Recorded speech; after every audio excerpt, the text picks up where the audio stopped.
د خواجه سید احمد آغا تاریخي ابده.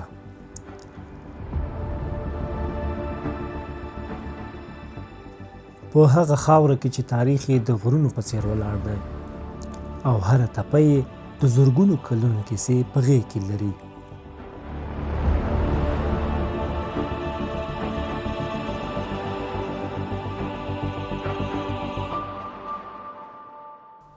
د لوګر ولایت محمد اغې ولسوالۍ د افغان تمدن یو خاموش خو عرفاني شاهد پټ ساتلی دی.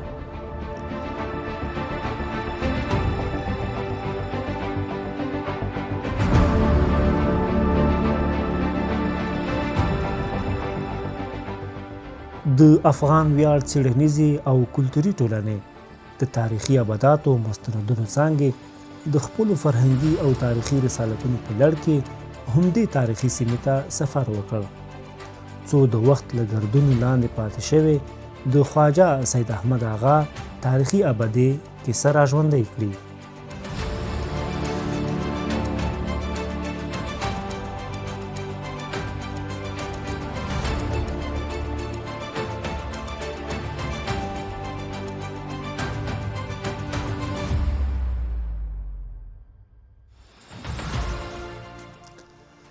دا تاریخي ابده د محمد اغې ولسوالۍ د ښکارکلا د ځانګړې قطعې ترڅنګ د سرخ آباد پر تاریخي تپه پرته ده.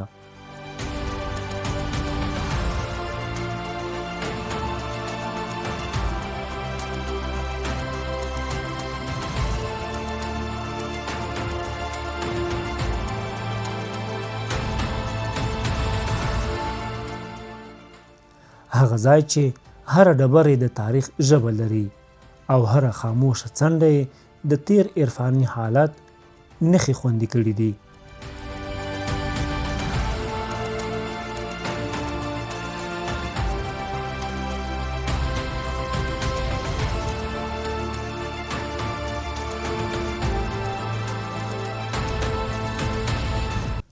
د خواجه سید احمد آغا ابده د لوګر ولایت له ارزښتناکو تاریخي اثارو څخه شمیرل کیږي چې د سیمې د عرفاني هویت مهمه برخه جوړوي.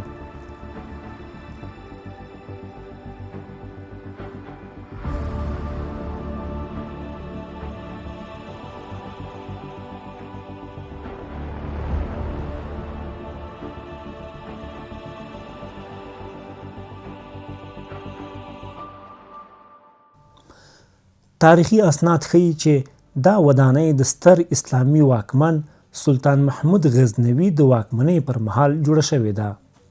هغه دوره چې اسلامي تمدن د علم، ځواک او ښکلې معمارۍ په اوج کې وه.